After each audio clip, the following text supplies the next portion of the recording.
ధనస్సు వారికి గనక చూసుకున్నట్లయితే మీ యొక్క రాస్యాధిపతి సప్తమంలో ఉన్నాడు. ప్రస్తుతం ఈ ఏప్రిల్ 2వ తేదీ నుంచి దాదాపుగా 1వ తేదీ నుంచి దాని ప్రభావం ఉంటుంది. ఎప్పుడైతే కుజుడు శనిని వెళ్ళి కలుస్తాడో, అక్కడ రవి కూడా ఉన్నాడో, ఆ రవి 14వ తేదీ వరకు అక్కడ ఉంటూ దాని తర్వాత పంచమ స్థానం అయినటువంటి మేషంలోకి వెళ్తాడో మీ ధనస్సు నుంచి, మీ ధనస్సు లగ్నం నుంచి పంచమ స్థానం అవుద్ది. ఇప్పుడు ప్రస్తుతం ఏంటంటే మీనంలో ఉన్నాడు, మేషంలోకి మారుతాడు.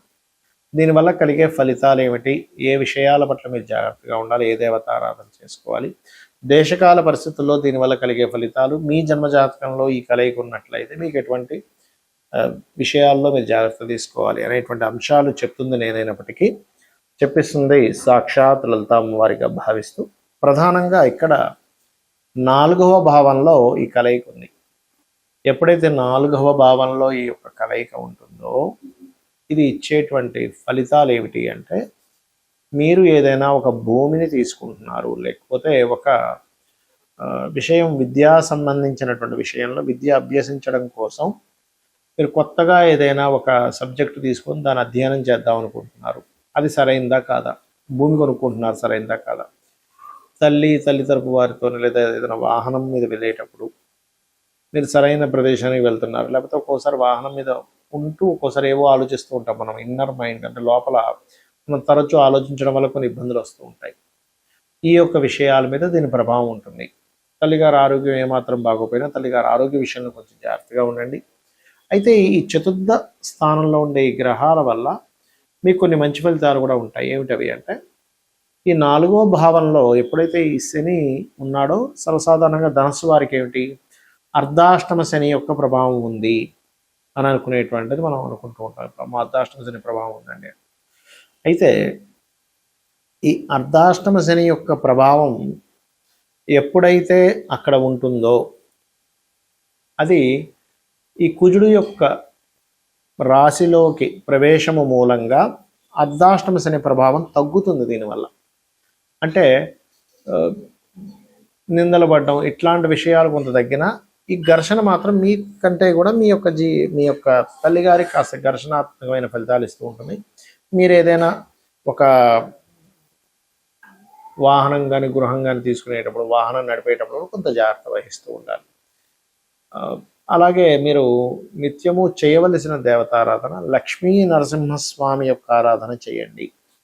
మీరు ఎంత లక్ష్మీ నరసింహస్వామి యొక్క ఆరాధన చేస్తున్నా అంత బాగుంటుంది చెప్పాలంటే. మరియు ఈ కలయిక అనేటువంటిది మాత్రం కొంచెం దేశకాల పరిస్థితులకి తీవ్రమైనటువంటి విషయాన్ని సూచించబోతుంది. ఇక మీరు నిత్యము చేయవలసినటువంటి దేవత ఆరాధన ఏమిటి అని చెప్పి చూసుకున్నట్లయితే, లక్ష్మీ నరసింహస్వామి ఆరాధన చేస్తూ గోవులకి బెల్లము, క్యారెట్స్, నవగ్రహాల్లో ముఖ్యంగా శని, రాహు, కుజ, కేతు గ్రహాల దగ్గర దీపారాధన చేయండి. అన్ని విధాలు బాగుంటుంది. మరి ఈ యొక్క కుజుడు, శని, రవి ఈ 3 గ్రహాలు 14వ తేదీ వరకు కలిసి ఉంటాయి. ఏప్రిల్ 1వ తేదీ నుంచి దాదాపుగా ఏప్రిల్ 2 నుంచి. మరి ఈ రవి 14వ తేదీకి మారిపోయిన తర్వాత ఈ 2 గ్రహాలు అయితే కలిసి ఉంటాయి 45 రోజుల పాటు దాదాపుగా, అంటే మే 15, 16వ తేదీ వరకు కూడా. దీని వలన దేశకాల పరిస్థితుల్లో జరిగేటువంటి మార్పులు ఏమిటి? ఈ సంవత్సరం అధిపతి మనకి రాజు గురువు అయితే మంత్రి కుజుడయ్యాడు. ఈ కుజుడు ఎప్పుడైనా సరే ఇలా జలరాశుల్లోకి ఎంటర్ అయినప్పుడు, అగ్ని, భూ, వాయు జలరాశుల్లోకి ఒక్కొక్క గ్రహము ఎంటర్ అవుతున్నప్పుడు దీని యొక్క తీవ్రతని, అంటే మనకి ఇన్ని రోజులు చూసినటువంటి వార్ స్ట్రాటజీ ఒక రకంగా ఉంటుంది. ఈ కుజుడు మారినప్పటి నుంచి ఇంకొంచెం వేరే రకంగా ఉంటుంది. అంటే ఇంకొంచెం దాని తీవ్రత పెరగనుంది అనేటువంటిది చూపిస్తుంది. కాబట్టి ఏంటంటే మనకి మీరు గమనించండి, ఇజ్రాయెల్ దేశానికి సంబంధించిన విషయంలో కొంచెం తీవ్రమైనటువంటి యుద్ధ వాతావరణం వల్ల అక్కడ ఉండేటువంటి ప్రజలకు ఎక్కువ ఇబ్బంది ఉంటుంది. దీనికి కారణం ఏమిటి అంటే, మనకి ప్రకృతిలో కొన్ని సంకేతాలు జరుగుతూ ఉంటాయి. ఆ యొక్క ఇజ్రాయెల్ దేశంలో మీరు నిన్న మొన్న చూసుకున్నట్లయితే కాకుల యొక్క సంచారం అధికంగా జరిగింది. విపరీతమైన కాకుల సంచారం, ఇజ్రాయెల్ జెండాని కాకులు పట్టి లాగుతున్నట్టుగా ఒకటేసారి కాకులు దాడిలాగా, ఇవన్నీ ఏంటంటే మనకి రామాయణ మహాభారతాల్లో కూడా కాకులు కానీ గ్రద్దలు కానీ ఇలా సంచరిస్తున్నప్పుడు దీని యొక్క ప్రభావం ఎక్కువగా ఉంటుంది. మీరు అందుకనే ఇక్కడ చెప్పేది ఏంటంటే, ఈ ముండే ఆస్ట్రాలజీ పరంగా ఇలా తీవ్రంగా ఉంటున్నాయి అన్నప్పుడు సామాన్య ప్రజలు మరింత జాగ్రత్తగా ఉండాలి, రకరకాల యుద్ధాలు జరిగేటువంటి దేశాల్లో ఉండేటువంటి వారు. దీనివల్ల మనకి కొంచెం మన ఇండియాకు కూడా కాస్త పక్క దేశాలతో కొంచెం అనవసరమైన పోర్లు ఇవన్నీ కూడా ఇస్తూ ఉంటుంది ఈ యుద్ధం. ఎందుకంటే ఇది ఖచ్చితంగా 3వ ప్రపంచ యుద్ధానికి దారితీస్తుంది, అందులో ఎటువంటి సందేహం లేదు. నేను చాలా కాలంగా చెప్తూ వస్తున్నాను.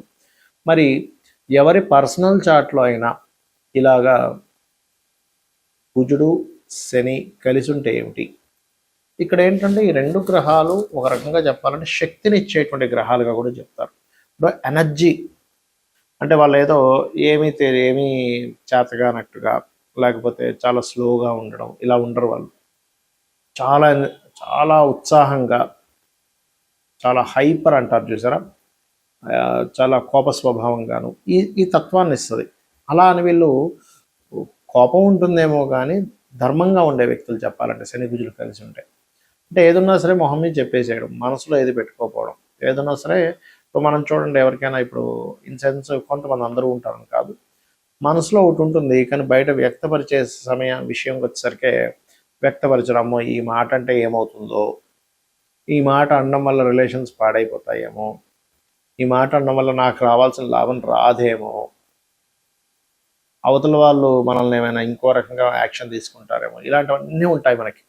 కానీ శని కుజులు కానీ కుజరాహులు కానీ కలిసి ఉన్న వాళ్ళకి ఏంటంటే ఆ ఫిల్టర్ అనేటువంటిది ఉండదు. ఏమవుతుంది, సరే చూసుకుందాంలే, ఏదైనా గొడవైనా చూసుకుందాంలే, అవతల వాళ్ళు ఏదైనా అనుకుంటారు, సరే అనుకున్నారు నాకేంటి, లేకపోతే దీనివల్ల ఇలాంటి పరిణామాలు వస్తాయేమో అన్నప్పుడు సరే ఎలాంటి పరిణామాలు వచ్చినా చూసుకుందాం. అంటే ఏమిటంటే ఈ కర్మకారకుడు శని గనక కుజుడితో కలిసి ఉన్నప్పుడు ఇలాంటివి వస్తుంది.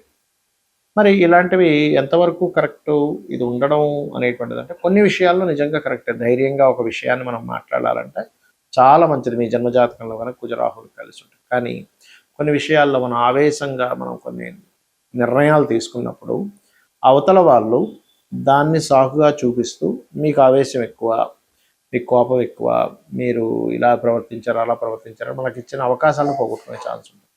అయితే ఇక్కడ ఇది మళ్ళీ ఎక్కడున్నా ఈ ప్రభావం ఇవ్వాలంటూ లేదు. లగ్నంలో ఉండి లేదా లగ్నాన్ని చూస్తూ లేదా చంద్రుడిని చూస్తూ లగ్నాధిపతే శని కానీ కుజుడు ఉన్నప్పుడు మాత్రమే వాళ్ళకు ఆవేశం ఉంటుంది. కుటుంబ స్థానానికి సంబంధం కలిగి ఉందనుకోండి, కుటుంబాధిపతి కుటుంబ స్థానం, అప్పుడు కుటుంబ సభ్యులతో గొడవలు ఉంటూ ఉంటాయి.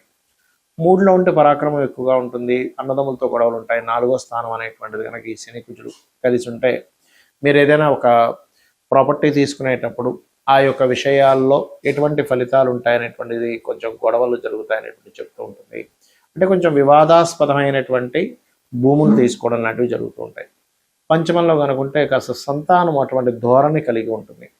6వ స్థానంలో కలిగి ఉంటే కనుక కాస్త శత్రువుపై జయం ఉంటుంది. కాకపోతే నిత్యము ఎవరితో ఏదో ఒక దాంతో గొడవలు ఉంటూ ఉంటాయి.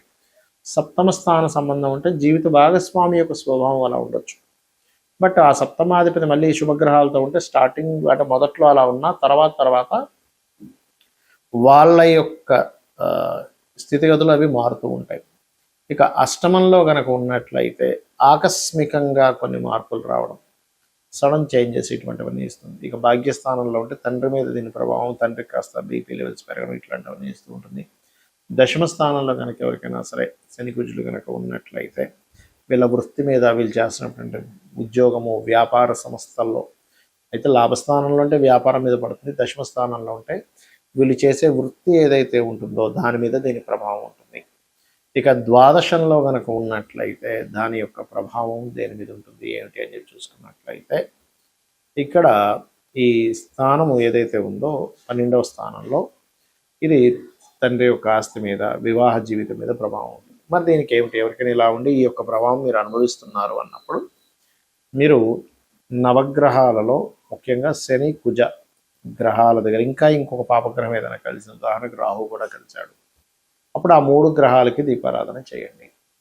నెంబర్ 1. ఇక రెండవ విషయం ఏమిటి అంటే ఇక్కడ దీంతో పాటు మీరు చేయవలసినటువంటి మరొక విషయం ఆంజనేయ స్వామి యొక్క ఆలయాలకు వెళ్ళడము, చండీ పారాయణం చేయడం చేస్తున్నారు. దీనివల్ల ఏమవుతుందంటే కొన్నిసార్లు మనం ఆవేశపూరితంగా తీసుకునేటువంటి నిర్ణయాలు ఏవైతే ఉంటాయో ఆ యొక్క నిర్ణయాల మూలంగా ఇబ్బంది మనం పడకుండా ఉంటాము ఇది చేయడం వల్ల. అదేవిధంగా అభిషేకాలు చేయించడము, గోవులకు కాస్త క్యారెట్స్ బెల్లము తినిపించడం, ఇవి చేయండి. మీ జన్మజాతకాల్లో ఒకవేళ ఈ యొక్క కలయిక ఉన్నా కూడా మీకు ఇబ్బంది కలగకుండా ఉంటుంది. శ్రీమాత్రే నమః.